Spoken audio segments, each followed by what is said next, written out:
안녕하세요. 세종교육청 중등장학팀 장학관 김응현입니다.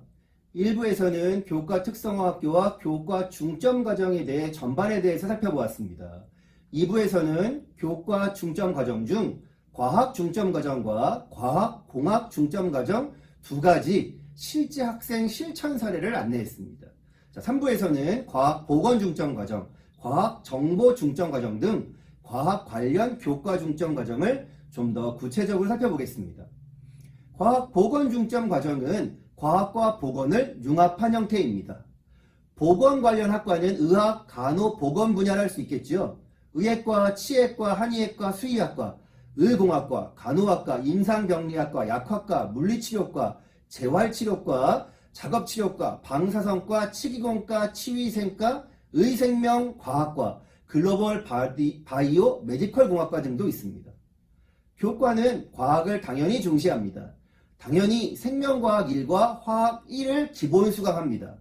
고3이 되어서는 생명과학 2, 화학 2, 생명과학 실험, 고급 생명과학을 수강합니다. 보건 과목과 과학 과제 연구 중 생명과학 과제 연구도 수강하면 좋겠죠. 과학 보건 중점 과정을 수강한 학생들의 공동교육 과정을 살펴보면 공중보건의 기초, 바이오 산업의 미래와 생명과학 원리의 이해 및 실습 등을 듣는 학생들이 많습니다. 학교에서 자율활동으로 의생명과학 쪽으로 신문 스크랩, 의생명계약 관련 최신 연구 경향 분석 발표, 의생명과학 주제 탐구 활동을 합니다. 동아리는 화학, 생명과학 동아리 활동을 합니다. 진로 활동의 경우 생명 관련 초청 강연에 참여하거나 의생명과학 연구실 및 실험실을 방문해서 견학하거나 의생명 관련 보고서를 작성하기도 합니다.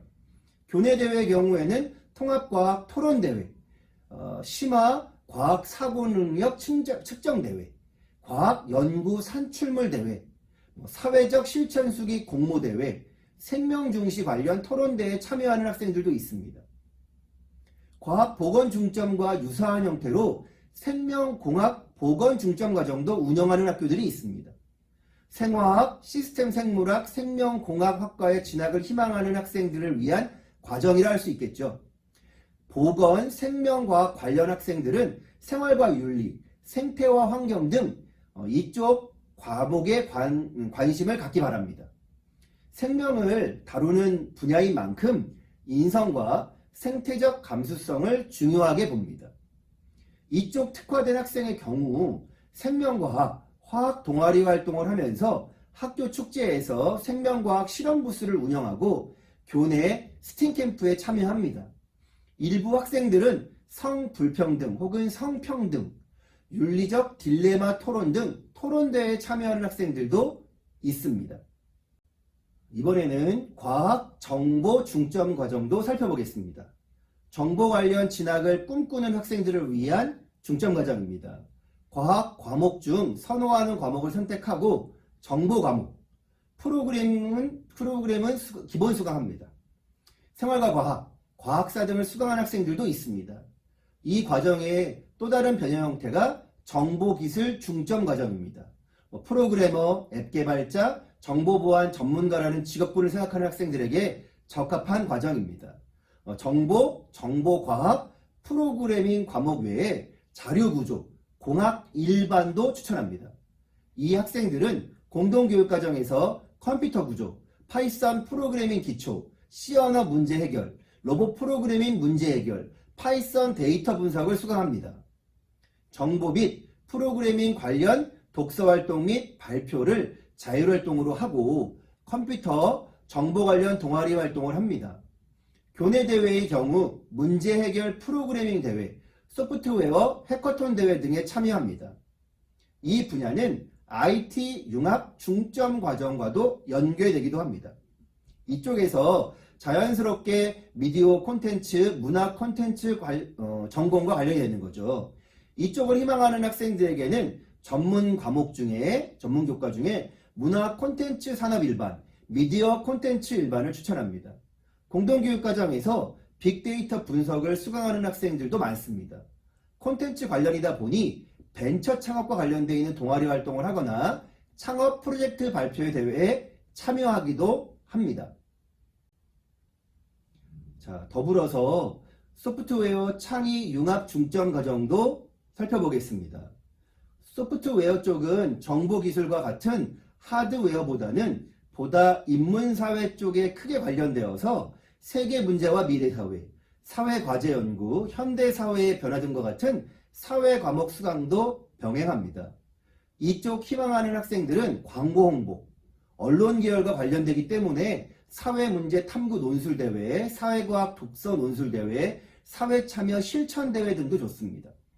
우리 동네 잇플레이스, 핫플레이스 챌린지와 같은 활동을 통해 지역 문제를 해결하는 동아리 활동하는 학생들도 있습니다. 휴먼 소프트웨어 융합 중점 과정의 경우에는 더 인문사회 쪽과 연결되겠죠. 사회탐구 방법, 사회과제 연구 등을 함께 수강하기도 합니다. 인문사회와 소프트웨어를 연결하는 학생들의 노력을 엿볼 수 있습니다. 소프트웨어 공학과, IT 융합학과, 인공지능 융합학과, IoT 전자공학과, 전기전자공학과 진학을 꿈꾸는 학생들에게는 관심을 기울이기 바랍니다. 지금까지 과학 중점 과정, 그 중에서도 과학 공학 중점, 과학 보건 중점, 과학 정보 중점, 관련해서 정보 기술 중점, 소프트웨어 창의 융합 중점, 소프트웨어 관련되어 있는 기술 중점 등도 함께 살펴보았습니다. 과학 관련돼서 여러 특성화될 수 있는 과목들이 많이 보입니다. 학교에서도 각종 대회와 캠프들, 교육청에서도 주관하는 대회들이 상당히 많이 있습니다. 여러분들이 이 영상을 통해 정보를 얻고 그 정보를 통해 실천하기 바랍니다.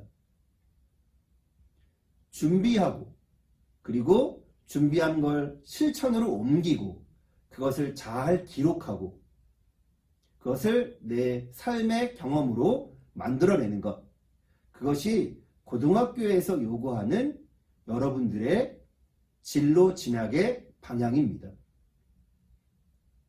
제시하다 보니 여러 학생들의 많은 사례가 같이 있어서 참 양도 많아 보이고 해야 할 일도 많아 보이는 것이 사실입니다.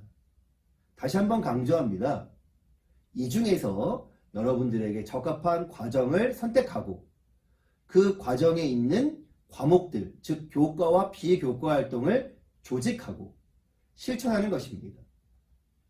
설령 우리 학교가 교과 중점 과정을 운영하지 않는다고 해도 특별하게 문제되지는 않습니다. 이런 과정을 수강했다고 해서 교과 중점 과정을 수강한 것을 기록에 따로 남기지도 않습니다. 중요한 건 교육과정을 보고 그것을 확인하는 과정에서 그 학생의 진로 진학 방향이 보이는 것입니다. 어느 것이 더 좋다라고 얘기할 수는 없습니다.